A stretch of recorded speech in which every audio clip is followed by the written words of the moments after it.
what your businesses require you to follow up.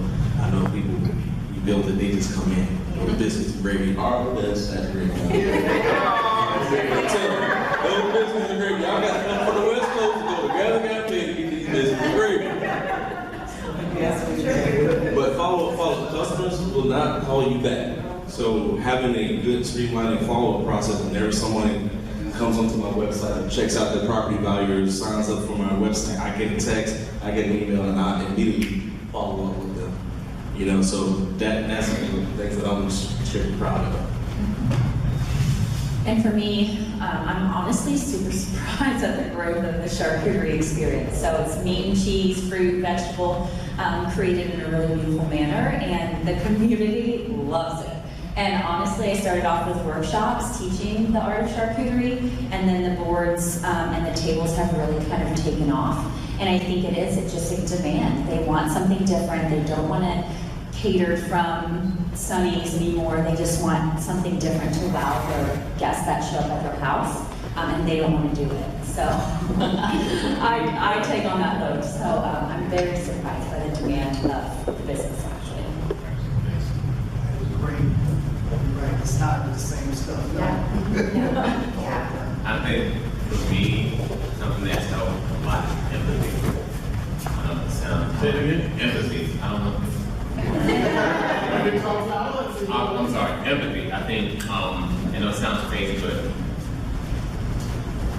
letting people know you understand that you want to help them grow, as opposed to just use them to just give $1 or have an employee to really just let people know that I understand. Like I was telling you,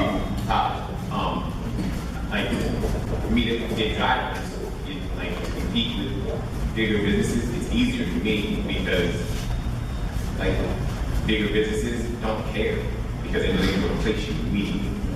Legitimately, like they do not care. Whereas my guys get my trucks and they have a TV, a company phone, internet, they're bedding, towels, sheets, shirts, shorts. You get into a regular truck, it's like, I got nothing. So you like to be empathetic and something that like just you genuinely care as opposed to saying I need you as an employee. Like that is what to me. Well, that's a great segue to the next question, because it's really how successful are you at hiring, and more importantly at retention. You know, how has that worked, and the strategies that you've done so far. Yeah, I know the gentleman who cuts my lawn has been my lawn guy for about 5 years. I don't know that I've ever seen him with the same person twice. I don't think I've ever. He's always somebody different with him every time he comes through. And so what have been the things that you've done that everything is going to go absolute long way? But you know what, you trained them right because you still got them in 5 years. Of course. You trained them correctly. But it's got to get expensive, right? It's got to get expensive. Right? You got to, every time it's a new shirt, every time it's a new set of books. But what are your retention strategies? What do you do to help keep employees, or if you haven't started hiring employees yet, what do you believe? When you work for somebody else, what made you want to stay? To know that they cared about me as an individual, rather than just a number on the board or one body filling the duty.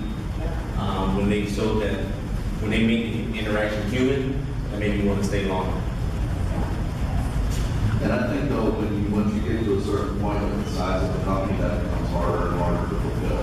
That's why all the bigger companies have a harder time with that we're talking about. And that's something that throughout the growth that you need to be conscious of as a business owner, and make sure if you're having managers or shift managers or whatever, they're definitely conscious of that scenario as well. Because once that's lost, like you said, it doesn't stop them from picking up and going for 50 cents more somewhere else. So we'll share a story with you, I think you'll like. And what he just said reminded me of something that I saw on TV recently. It's called Undercover Boss. And some of these bigger companies, I think it was Boston Market, and they had the, I don't know if she was like the CEO or CFO, I'm not sure what she was in the company, but she had pretended to be a new employee, started, and there was a young man that worked there, and he blatantly said that he did not care about the customers. He like talked a lot of smack about everybody that came in, and at the end she had to like pull him aside. She said, "Listen, you know, the jig is up. This is who I am, and you are not part of the company morale."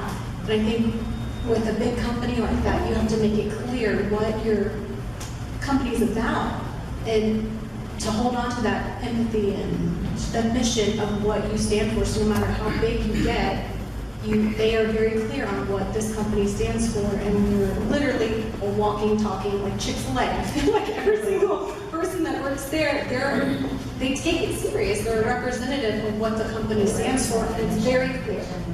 Yeah, absolutely. And I think you're great at that too. Well, that's why I serve one another love. Yes. I serve my employees with love. I mean, Sabrina will even vouch for that one. You know, sometimes it's too much love and grace. That's something I'm learning, you know? But I think that goes back when the company gets so large, how are you onboarding the managers to onboard new people? Right? That has to continue to trickle down. So as we continue to grow, it's so important to keep the empathy, keep the connection, and you just got to figure out which way that works, because people will not say they don't feel loved and valued and understood and heard. And I think my grandmother passed away. It's not a well, stay here. No, oh please, you know. And I said, not everybody's like that. And that would be the good person to go back to.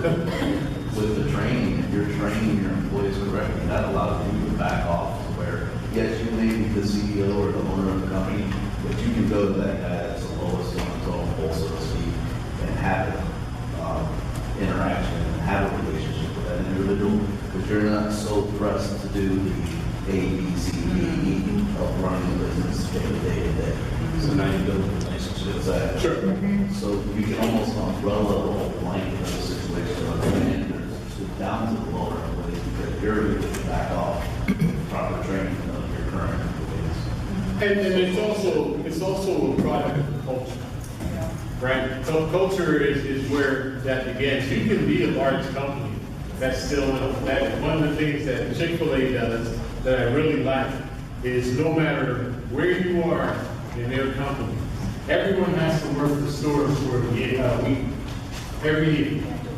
They have to work in the store, front line, cash register for a week. Everyone. I don't care if you're an accountant or because True Kathy said, I never want you to forget why we are here. The people in this line are why we are here. No other reason. So he makes everyone. Judy and I had a friend named Shirley. Shirley worked there for 26 years. And every year she had to go and work in the store. And she loved it. I would say they have a great model. They are open 6 days a week, and they sell more than McDonald's, Burger King, any other fast food restaurant chain. And they maintain their employees better. So do you think that is a product of training or culture or what is it that you could add to your structure to get the same result? Right? I mean, are you doing anything that's magic?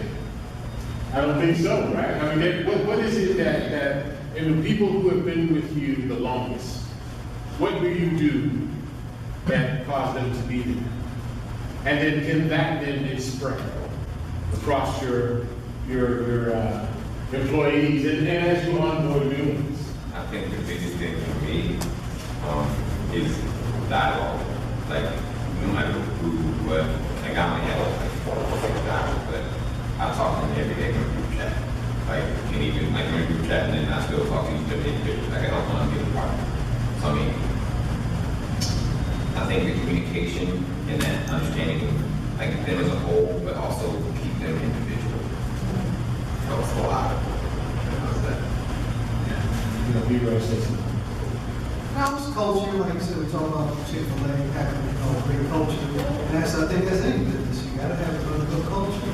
And that's what keeps people around. If they're happy with the culture and the new people coming in and they're assimilating, so okay, this is how we do things and this is how we get along, how we interact or whatever, you know, it just keeps the American good culture along. Now, With that being said, everybody you bring in is not gonna work.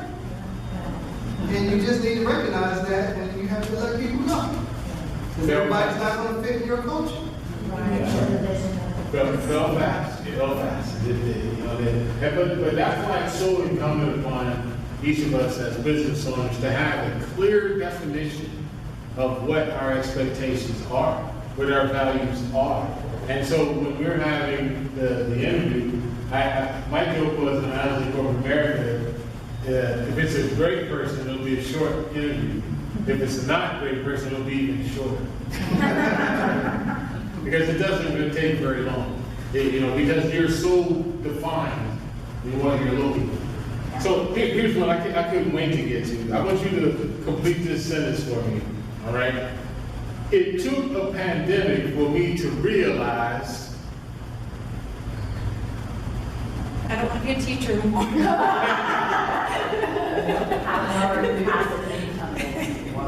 How important passive income? That's it.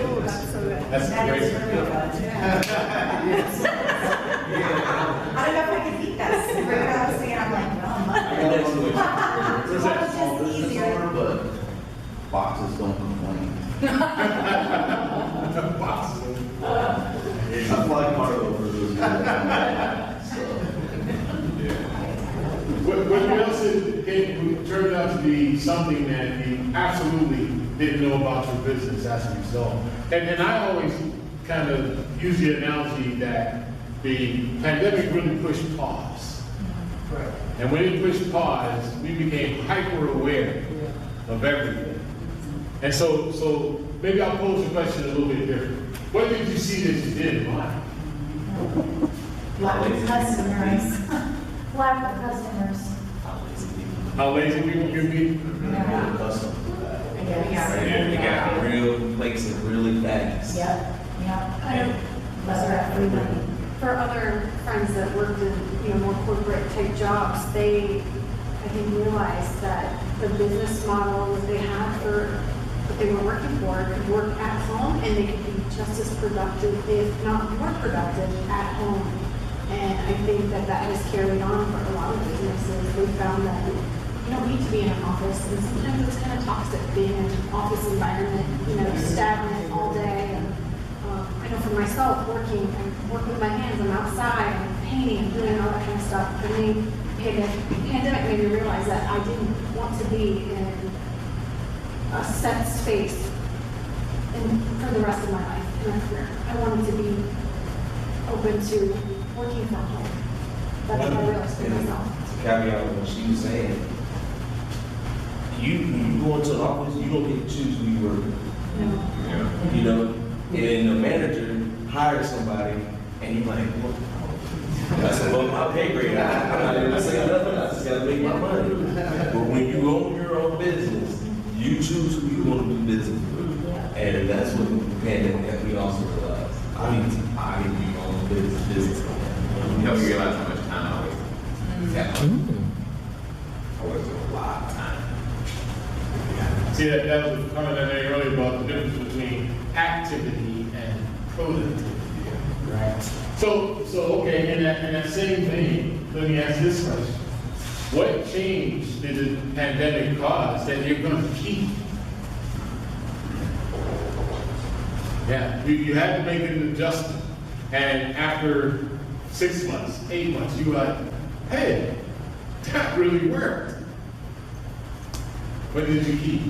To give you an example, Chick-fil-A waited a long time to let people back inside because they figured out that they can run actually a few more people by not.